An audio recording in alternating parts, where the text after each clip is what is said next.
Good morning, everybody. It's 8 o'clock on Tuesday, which means that we are live here on LinkedIn and Facebook and YouTube. Welcome, welcome. If you're watching the replay, definitely stay tuned because we have a fantastic guest today and we're going to learn really actionable things that we're going to do now live here, and then you'll be able to take this forward in your business because our special guest today is Martha Gleason of Martha Gleason Voice, and she is fantastic at helping people find the power in their voices, particularly for executives, for this new virtual world that we're in. And of course, the body and the voice go together. So she and I have been fast friends ever since we met in I think it was a speaker training course a few months back, maybe even a year now or more. I think it was right at the beginning of COVID, I think, when everything shut down, I think is when we met. So to introduce Martha, just know that she is dedicated to working with corporate teams to ignite their speaking impact. And if you want a phenomenal speaker, you should connect with Martha because she has her signature talk, Ignite Your Impact, which is fantastic and is well sought after. If you want to contact her anytime, and I will be putting this in the comments for you as well, the easiest way to remember how to get in touch with her is just callwithmartha.com. So it's a very easy way to remember when you decide by the end of this, oh my gosh, I need to work with this woman. How do I do that? So without further ado, I am going to add Martha to our broadcast. And so welcome today. Thanks so much for being here on this glorious morning. Please go ahead and add anything that you want to that bio. I didn't want to get too corporate sounding like I'm just reading something from you, but is there anything else that we should fill in the gaps? Well, I just want to first say, Allison, thank you so much for having me here. It is fantastic to be coming in live. I've enjoyed our collaboration so far so very much. Yes, the voice and the body language absolutely are in perfect synergy. And it's such an important topic right now because what I'm finding, and I'm sure you're seeing this with your clients as well, is that we need to even be better on video right now with our voice and with our body language. There's no better time right now than to really elevate these skills. And so I know you're seeing this. I'm certainly seeing this in my work, and I'm very honored to be here and share these actionable tools that our listeners can use right away to amplify their voices. Perfect. Which brings me right into probably our first little exercise, because I think one thing that people perhaps haven't necessarily even thought about is the voice through this virtual video medium, because we have talked so much about lighting and background and setting your camera up and looking into the camera and all of these things. But I don't hear a whole lot of people talking about that voice connection. And we really can improve the way that we're using our voice through the computer as well. So what can people do for their virtual voices? I'm so glad you're bringing this up because really the voice is our calling card, and how you use your voice and the words you choose, of course, but the tone you're using, the rate, the pitch, all of those things that come in with speaking directly impact whether your listeners are going to hear you and take in your message or whether they're going to tune you out. So one of the very first things we want to talk about in improving the sound of our voice and being heard is optimal performance posture. I'm going to stand up so I can give a tool around this right away. And some of our listeners, if you're in a place where you can stand up, I invite you to do that. Otherwise, you can certainly stay seated. I just lift my monitor up. I have a movable monitor. So that's just a tip if you do need to be standing. So when we talk about optimal performance posture, friends, the very first thing we need to think about is where are our feet? Now, obviously, if you're sitting, you just want to keep your feet together. I would avoid crossing your legs because that changes the whole angle of the spine. If you are standing, think about putting your ankle bones directly under your hip bones. So by that, I don't mean the outside of the pelvic girdle here, but I really mean where the hips come into the sockets. So your feet are about 2 fist widths apart. So not terribly far apart. Then you want to bring your weight onto the balls of your feet and your heels are lightly touching. So it's 75% of the weight is on the balls of the feet and the heels are still absolutely there, about 25%. Check in with your knees. Make sure you can just give them a little jiggle.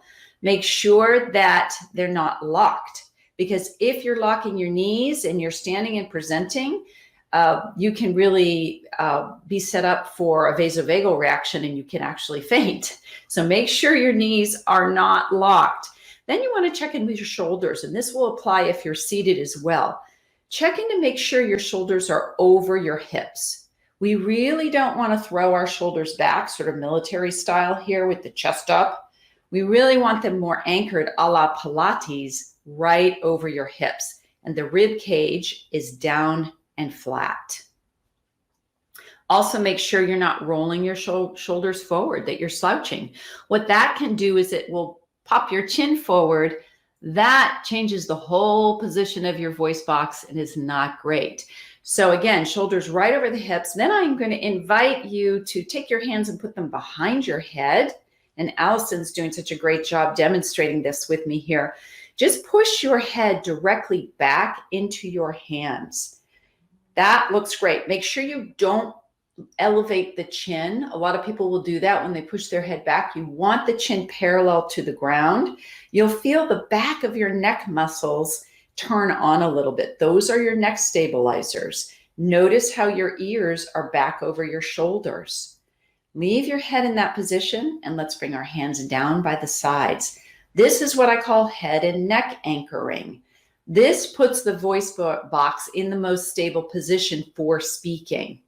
If your chin is up, it can pull the larynx or the voice box right up with it, and that cuts off the sound. So again, chin parallel to the floor, head pushed back.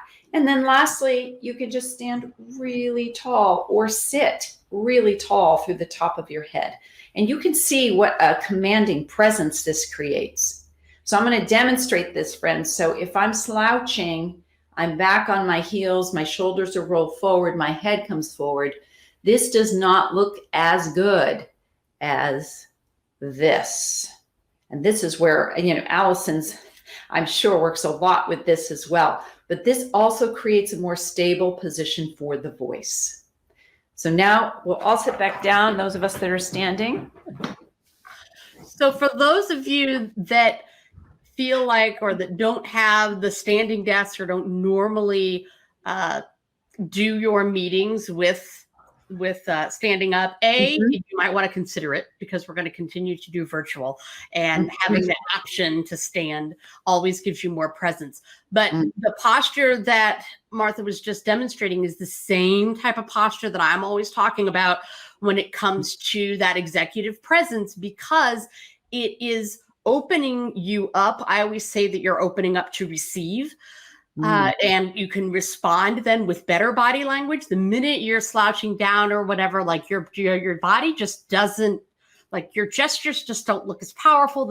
You don't tend to gesture as much because you're, it's very much, I always equate it to like the soccer goalie that's ready for the ball. They have to be open and ready, and they're on the balls of their feet, ready to go anywhere to try to grab that ball. Or football players, baseball players, any kind of sports analogy, you're ready to go.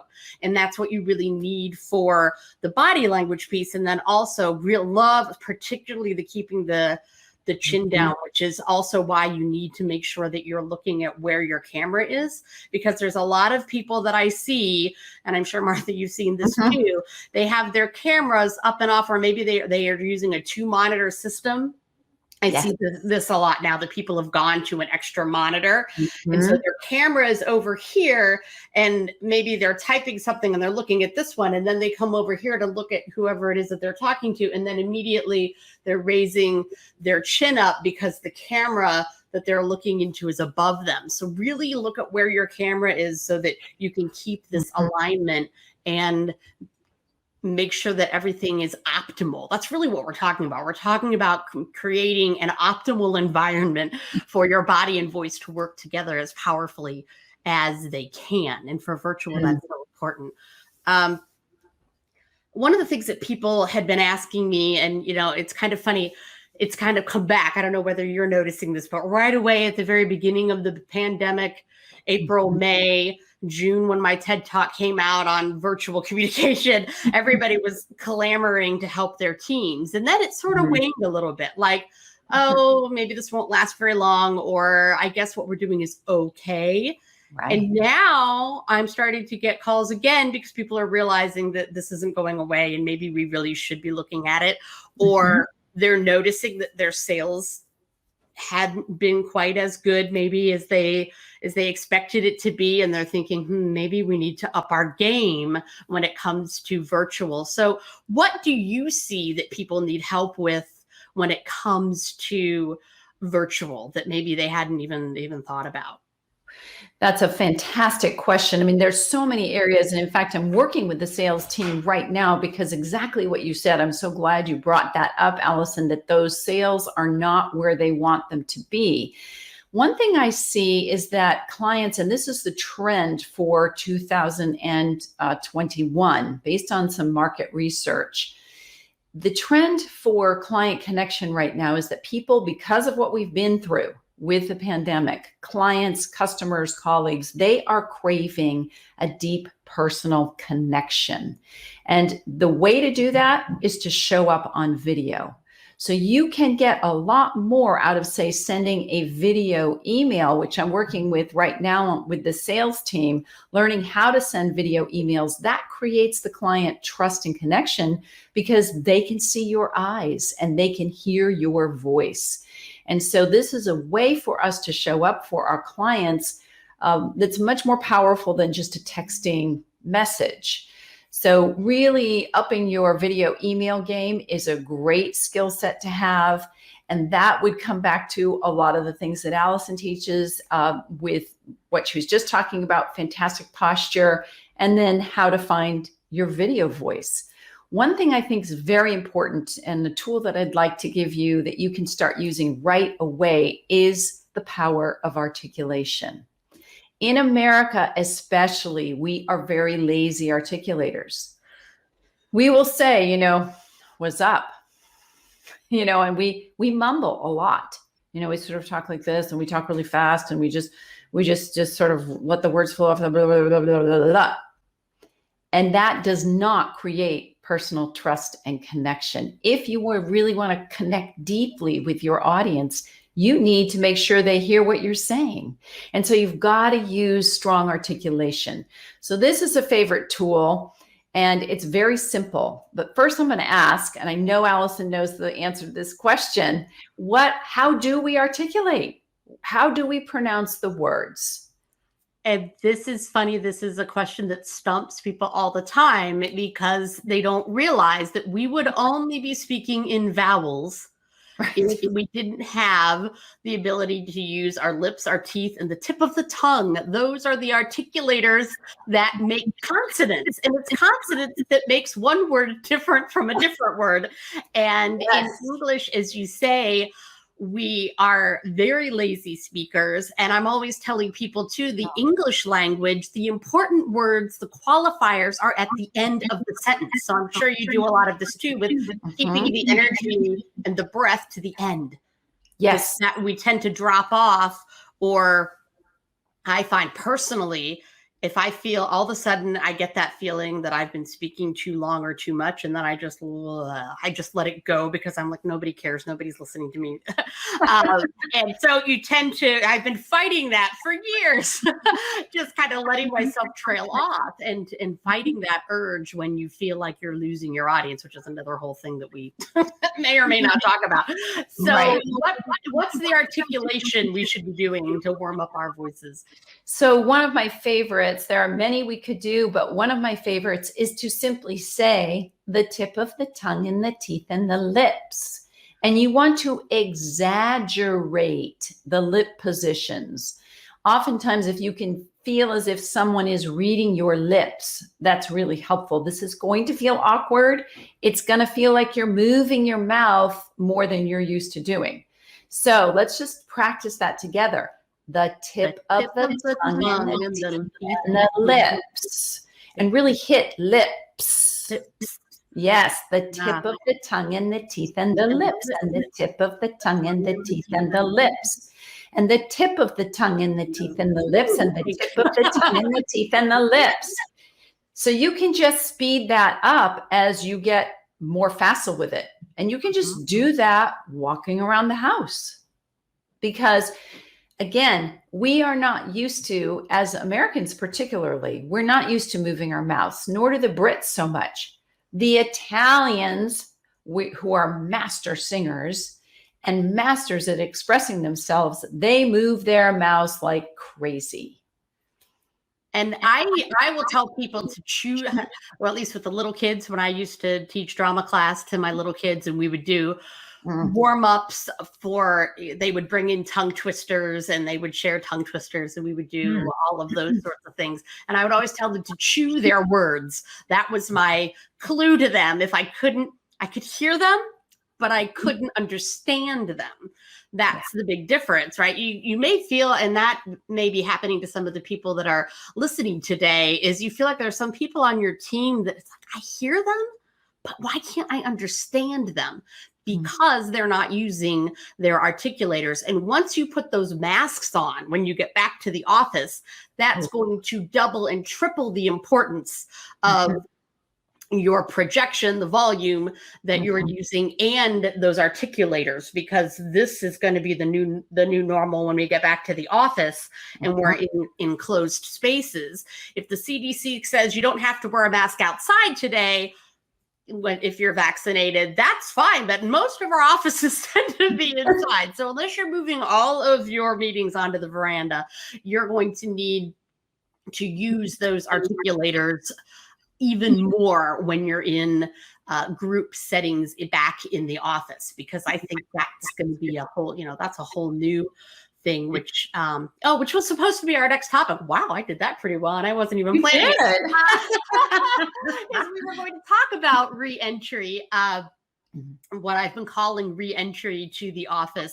I just love that image of, we always get really excited and we have parties, and we've been watching lately these different space shuttle launches with SpaceX and things, and but nobody really talks as much about re-entry, or we don't seem to get excited when the ship comes back, right? We talk about it and we're like, oh, the astronauts landed safely, but that's huge. I'm going to unplug my external mic here for a second. Can't hear you. Lost your sound. Your mic is showing as being off, Allison, in the window. Your other mic was fine. It muted me. I was using my Yeti, but I was getting a feedback on myself. I don't know whether other people could hear it or not.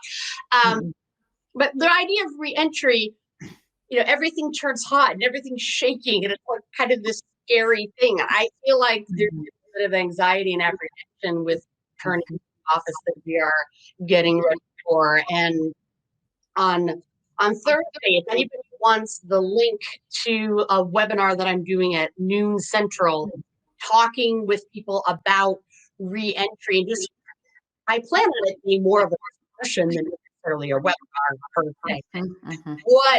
What do people want to know about coming back to the office? What are they nervous about? What can we do as body and voice folks to help them? So that's Thursday at noon.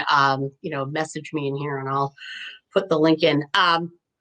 So what is a good tip for re-entry when it comes to voice? I mean, one thing you probably that we haven't talked about is just doing those exercises, as you say, walking around the house as you're getting ready in the morning. We don't tend to speak, and we get to the office and we haven't really spoken to anybody because we got in the car.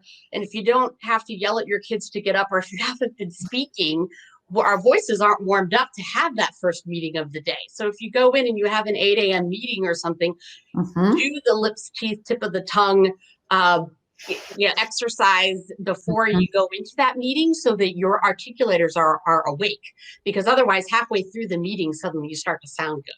But so what else for reentry?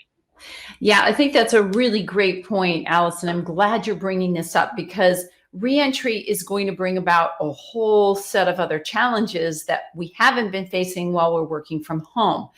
The very first thing that comes to mind for me, and I think this also applies when we're on camera, is centering tools.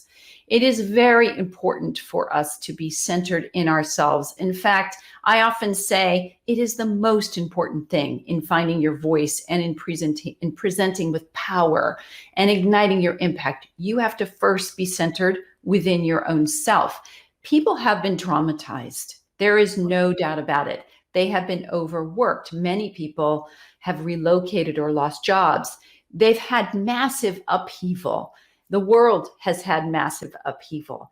So one of the things that I'm going to share right now, you can start using this right away, is one of my favorite centering tools. And I call this double breathing with tension. The other thing is, not only does this tool help you center because it activates the mind-body connection, but it helps your voice because it will relax the false vocal folds, which surround the true vocal folds. So you're centering and relaxing the voice. So this is double breathing. We're going to practice just the breathing first. It's a short, long breath through the nose. It goes like this. And then it's a short, long breath, exhale through the mouth. So let's practice that together. We're going to breathe in through the nose. Exhale through the mouth. And again, friends, I'm breathing twice through the nose, twice through the mouth. Nice. Okay, now we're going to tense the whole body in a wave, and we're going to vibrate a little bit with that tension. Then we're going to throw the breath out and relax and feel. Here we go. Tense the body, vibrate a little bit, and now throw the breath out. Relax and feel. Just notice what you feel. Let's practice it again. Throw the breath out.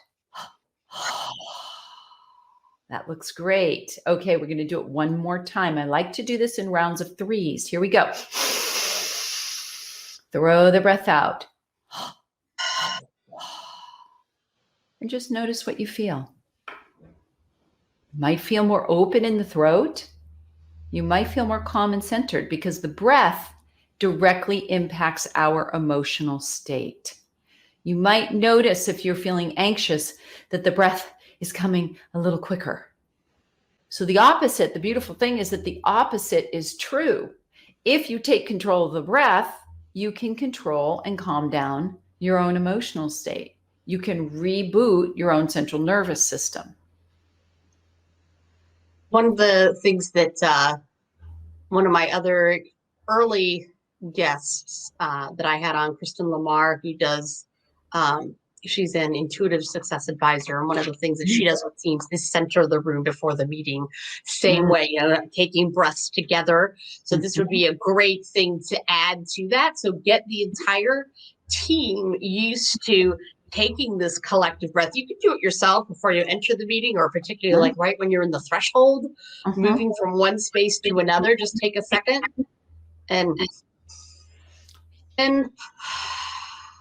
out to center yourself. But I would also suggest that you take the risk with your teams to do it in unison, to do it together, because you will actually connect your energies in a different way when you do that. Even virtually, you can still feel that. I know at the very beginning, everybody was telling me you can't feel energy or sense energy through the screen.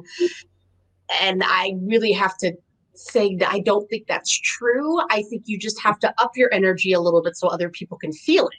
That was the problem. Everybody was coming to the meeting with the same energy or lower because of their anxiety and the stress and all of those things. So as soon as you release that stress with this breath exercise, and I don't know whether you guys felt it, but after you do that 3 times, you feel it you take in more oxygen. You've just been taking in more oxygen, so you feel more energy. And then you're going to be more alive on screen. And all of these things are going to domino in a beautiful way. You're going to blossom in your virtual presence rather than be a wallflower. And if you want to be seen by your bosses and things, that's the way to do it. Turn your camera on, be present, have great vocal power while you're virtual, and they will take notice. And suddenly you'll be having the promotion that you didn't realize you were up for because your game was at a different level than the other folks on your team.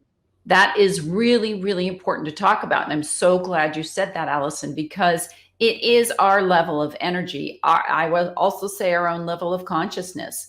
Are we falling down into fear? Are we falling down into worry, anxiety, overwhelm?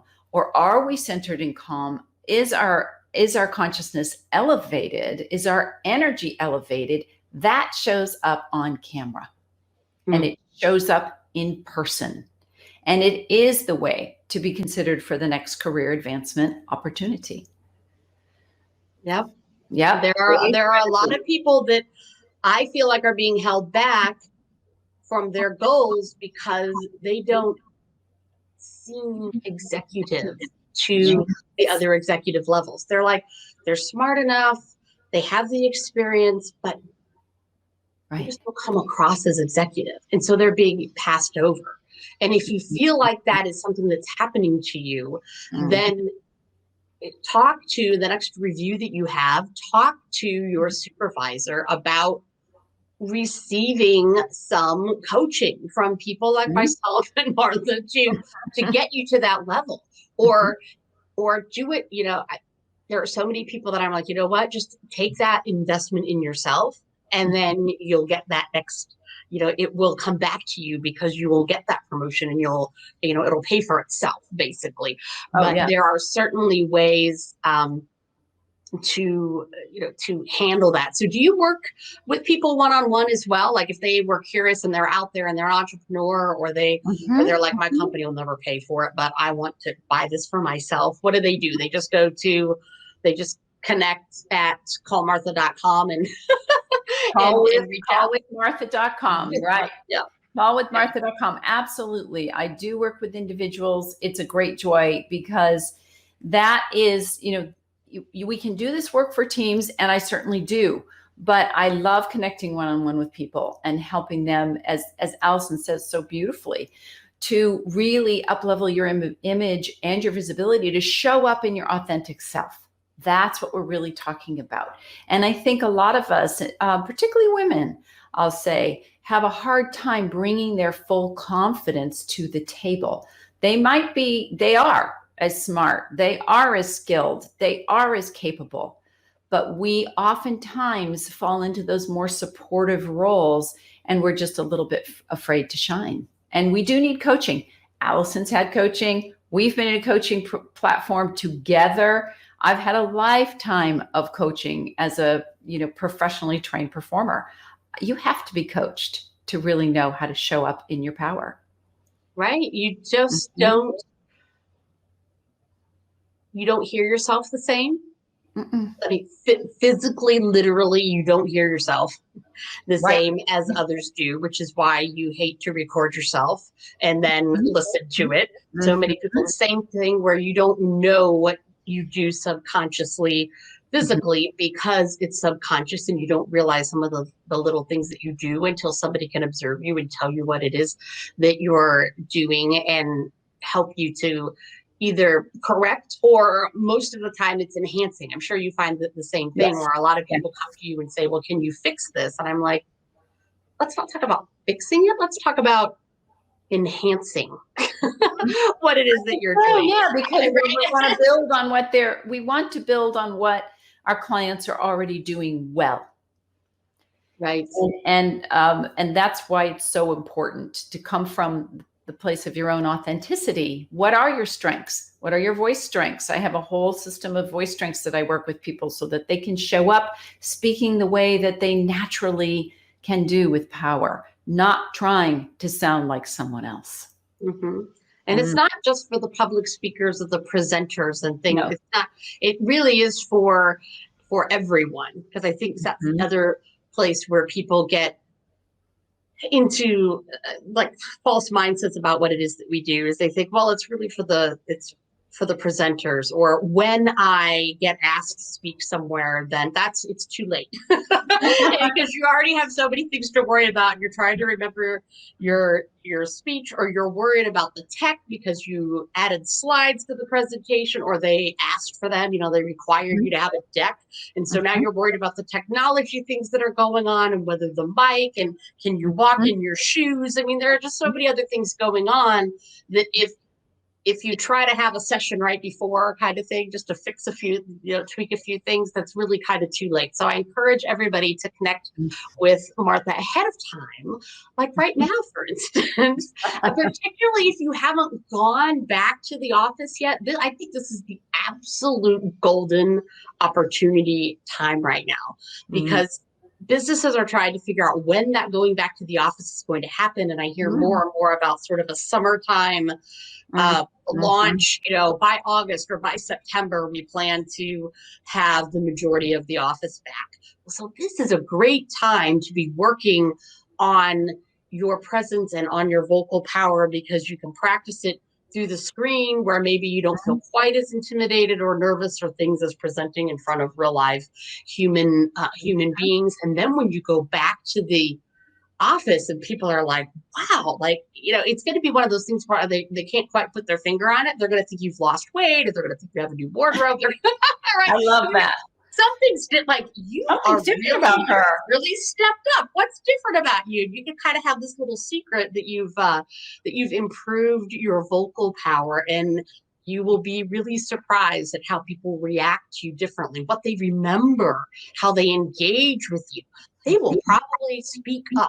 They might actually respond if you ask a question. I have so many executives that are like, how do we even get them to turn their cameras on anymore? Nobody's even turning their cameras on. And I think that's really the other thing behind the voice, is to be able to command the voice through to the people that you can't see. Oh, yes. Oh, right? yes. Because The that's black the whole thing. boxes. How do we aim our voice even when all the cameras are off? That is a real skill. It takes a lot of practice and confidence, and really building successful messaging, choosing the right words that your listeners can hear, so that even if they are, dealing with the kids in the kitchen or whatever they're dealing with, that they can still hear you and still be in the game with you. Right. It takes a lot of energy on your part when cameras are off, because if you fall down in your energy at all, they will tune you out. Yes. And I speak to black boxes every Monday and Wednesday right now with the college class that I teach, because unless it is a graded discussion where their cameras are required to be on, the only way I can get their cameras on is to grade them while they're speaking. Is it's a complete screen of black boxes, with names and that's it. So I totally feel what you're saying, because you're like, come on, guys, let's, anybody out there, or you keep saying, can you use your reactions and put, give me a thumbs up if you're still here, or if you're listening, or if you're understanding, because you don't have any physical nodding, or you're not seeing any reaction to tell whether they're following along with you or not, or whether they walked away, or whether they're still there. So as executives, the same thing. You probably need to be checking in a little bit more and often with, do you understand, or can you speak back to me what it is that I have asked you to do? Sometimes that's a great tool. They don't like to do that. Executives are like, oh, that just feels like I'm suddenly a school marm or something. And I'm like, well, the only way you're going to know is they really comprehended what you want them to do, is to ask them to, let's recap. Let's go around the room. Everybody say, what it is that you're going to do on the project, or what you're responsible for next week. Right. It's not, I know, I think people get more nervous to do that than they really should, particularly if it becomes something that they normally do. But you need to hear it back. Otherwise, you're sorely disappointed. Next week's meeting comes around and people are like, Oh, Yeah. I was supposed to do that. I thought Joe was doing that, right? They think Right. somebody else had that task, and then the manager, you're behind schedule, and now you're irritated and annoyed all day because you didn't do what you asked them to do. So little things like checking in. But I'm looking at the time, and before I ramble anymore, just such a pleasure to have you here today. Those exercises are golden. I can't wait to do some clipping of the of the video, of the replay, and just taking some of these things out and probably posting them in bits and pieces so that more people really get this information. Do you have anything else coming up immediately that you want to tell folks about, or do you have any programs starting or anything? I'm right now, I'm just in the throes of running a lot of corporate programs. I think there will be some speaking places that I'll be speaking at. I believe I'm being brought in the fall for some tech conferences. And during the conference season, you'll be seeing that. And I'll definitely make sure to put those in LinkedIn so you will see that. But in the meantime, feel free to reach out to me. I'm happy to learn more about your speaking challenges. And I just appreciate being brought into your show, Allison. This is great that you're doing this. Yeah, this is great. So you can always reach out to me if you figure you can't find her or whatever, or we're connected obviously on LinkedIn. So you can be a second and find her, through that way. But when you connect with Martha on LinkedIn, just say, hey, saw you live. You don't even have to say, that it was necessarily a video. Saw you live, and she'll be more apt to connect, right? All of these just blanket generic connections. Let's get away from doing that. Tell people where you met them or where you saw them, because I'm getting pickier with who I say yes to when it comes to LinkedIn. And if you saw me and I don't know from where, I may not accept your connection because I'm like, who's this? So tell her where you saw her, and you guys can get connected. And you don't have to be corporate. She does work one-on-one with individuals as well. So because I know there's a lot of entrepreneurs in my network or small business owners. And if you are a small business owner, think about what this would do for your office, because everybody's in business development for a small office. Everybody's doing sales, and everybody is customer facing. So improve that voice and improve your business bottom line for sure. All right, everybody, have a fantastic Tuesday. I will go over and end the broadcast. And before you start speaking, take some breaths and practice your lips, teeth, tip of the tongue. Get those articulators going this morning. So enjoy your day, everybody. Thank you, everyone. Thanks for checking in. Bye.